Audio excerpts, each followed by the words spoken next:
इस्तेमाल करते हैं तो ये मान के चलिए 10 से 20 करोड़ लोग पहले घंटे में मर सकते हैं। उसकी वजह है, चाहे दिल्ली हो या कराची, इनकी आबादी घनी है। दिल्ली में 2.5 करोड़ से अधिक लोग हैं, कराची में 2 करोड़ से अधिक लोग हैं।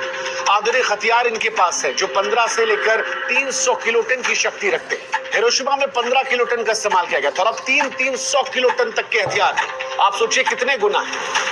अब अगर हथियारों की ताकत बड़ी है तो तबाही का मंजर भी तो बड़ा होगा। अगर 100 किलोटन का मान लीजिए बम कराची या फिर दिल्ली पर गिर जाता है तो यकीन मानिए 5 से 10 किलोमीटर तक सब कुछ मलबे में तब्दील हो जाएगा। 20 किलोमीटर तक लोग जलकर राख हो जाएंगे। 30 किलोमीटर तक इमारतें जो हैं वो पूरी तरह से ढह जाएंगी। लाखों मौतें मिनटों में हो जाएंगी। करोड़ों ऐसे हैं जिनको इलाज नहीं मिलेगा। रेडिएशन का असर अलग आएगा।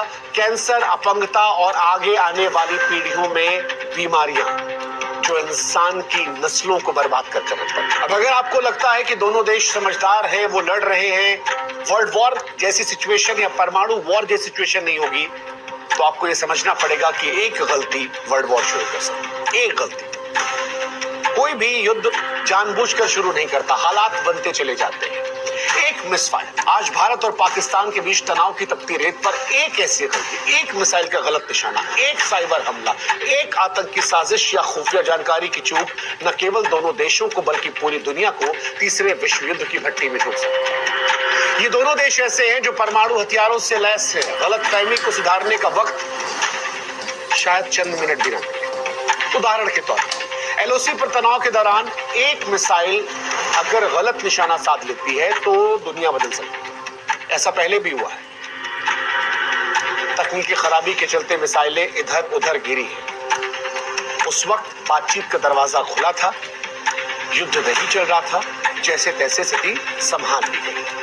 लेकिन आप कल्पना कीजिए कि दोनों देशों की तरफ से कोई एक मिसाइल किसी एक देश के रिहायशी इलाके में गिर जाए, अगला देश क्या करेगा? वो पलटवार करेगा, उससे बड़ा, उसके बाद अगला बड़ा वार, शायद इसी आवेश में कोई परमाणु शक्ति का इस्तेमाल करे। ये खतरनाक हो सकता है।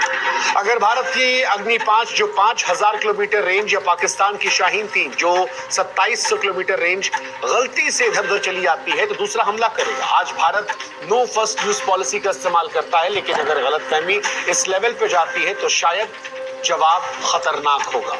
मिसाइलें हवा में होंगी। दिल्ली, मुंबई, कराची, इस्लामाबाद जैसे शहर मिनटों में मलबे में तब्दील हो सकते हैं। मौजूदा दौर में अगर कहीं कोई आतंकवाद हो जाता है तो ये भी विश्व युद्ध की तरफ धकेल सकता है। 2008 में मुंबई हमलों ने भारत को हिलाया था। 2019 के पुलवामा हमले ने बालाकोट हवाई हमले को जख्म दिया था। पहलगाम में जो कुछ हुआ उसके बाद भारत ने ऑपरेशन सिंदूर चला दिया। आप कल्पना कीजिए कि अगर कहीं कोई आतंकवादी हमला होता